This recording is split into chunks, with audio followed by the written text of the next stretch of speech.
The year is 1804. Europe watches as Napoleon Bonaparte crowns himself Emperor of the French. Gone is the revolutionary fervor of the Republic. In its place stands a new dynasty, hungry for glory and fueled by the ambition of one man. Napoleon, the victor of Italy and Egypt, now held the fate of a continent in his hands. His coronation at Notre Dame Cathedral, a spectacle of breathtaking opulence and raw power, is a message to the world. France has a master. Napoleon's early years as emperor were marked by an almost unbroken string of victories. His armies, forged in the fires of revolution, were the most formidable fighting force in Europe. They marched under the banner of La Grande Armée, a force built on meritocracy and driven by loyalty to their emperor. These soldiers, veterans of Lodi and Rivoli, would carry Napoleon's eagles to the far corners of Europe. The enemies of France, a coalition of monarchs and emperors, looked on with a mixture of apprehension and disdain. They saw Napoleon as an upstart, a dangerous revolutionary who threatened the established order. In the years that followed his coronation, Napoleon would unleash a storm of war the likes of which Europe had never seen. Napoleon's genius lay not only in his tactical brilliance, but also in his understanding of the changing nature of warfare. He recognized the importance of mobility and decisive action, of striking swiftly at the enemy's weak points.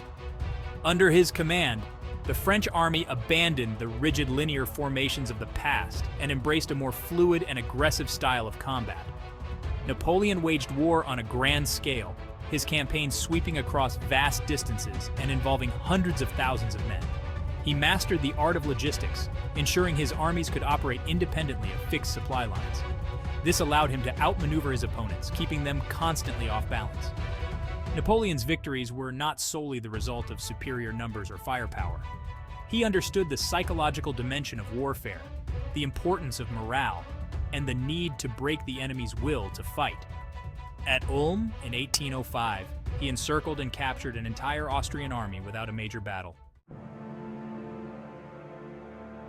The Battle of Austerlitz, fought on December 2, 1805, is often considered Napoleon's greatest triumph. It was a masterpiece of strategic planning and tactical execution, a victory so decisive that it cemented Napoleon's reputation as a military genius. Facing a numerically superior force of Russians and Austrians, Napoleon deliberately weakened his right flank, enticing the Allied commanders to launch their main attack in that sector. The Allies took the bait, their armies marching into the trap Napoleon had so carefully laid. As the Allied forces surged forward, Napoleon unleashed his reserves, a devastating counterattack that shattered the enemy center. Austerlitz was more than just a military victory. It was a testament to Napoleon's ability to outwit and outmaneuver his opponents. The years following Austerlitz were a period of unprecedented French expansion. Napoleon's victories had shattered the old European order, and he moved quickly to reshape the continent in his image. New states, such as the Confederation of the Rhine, were created as French satellites. Napoleon's campaigns were not merely wars of conquest. He saw himself as a modernizer, a bringer of Enlightenment ideals to the backward corners of Europe. He implemented administrative reforms, introduced the Napoleonic Code, and spread the principles of liberty, equality, and fraternity.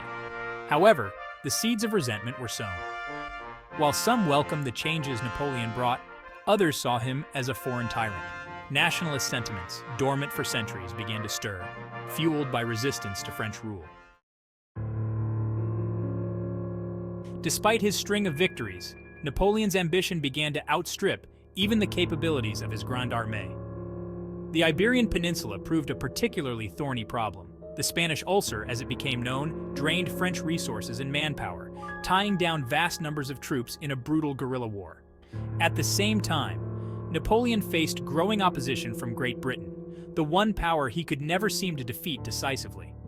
The Royal Navy's dominance at sea prevented Napoleon from invading England directly, while British gold and supplies fueled resistance against French rule across Europe. The continental system, Napoleon's attempt to cripple the British economy, backfired spectacularly. It damaged the economies of France and its allies more than it hurt Britain, fostering resentment and undermining Napoleon's support. As the Napoleonic Wars dragged on, the human cost became increasingly difficult to ignore. Among Napoleon's marshals, Louis-Nicolas Davout stood out as a brilliant and ruthless commander. Known as the Iron Marshal for his strict discipline and unwavering loyalty to Napoleon, Davout was a master tactician and a gifted organizer. At Auerstedt in 1806, Davout, with a smaller force, decisively defeated the main Prussian army. His meticulous planning and the tenacity of his troops secured a victory that proved crucial in the collapse of Prussia. Davout's organizational skills were equally impressive. He ensured his corps were always well supplied and disciplined, earning him the respect of his troops. However, Davout's ruthlessness also earned him a reputation for brutality. The Battle of Aspern-Essling, fought in May 1809, revealed the first cracks in Napoleon's aura of invincibility. Attempting to cross the Danube River in the face of determined Austrian resistance, the French army suffered heavy casualties and was forced to withdraw. Although Napoleon salvaged a strategic victory a few weeks later, at the Battle of Wagram, the cost of victory was high. The French army, once seemingly invincible, had been bloodied and battered. The myth of Napoleon's invincibility had been dented, and his enemies, sensing weakness, began to stir. The Peninsular War continued to drain French resources, while the continental system was fueling resentment and resistance across Europe. Even within France, cracks were beginning to show.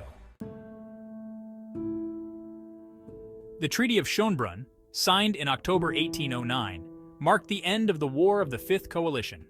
Austria, once again defeated, was forced to cede territory and pay a heavy indemnity to France.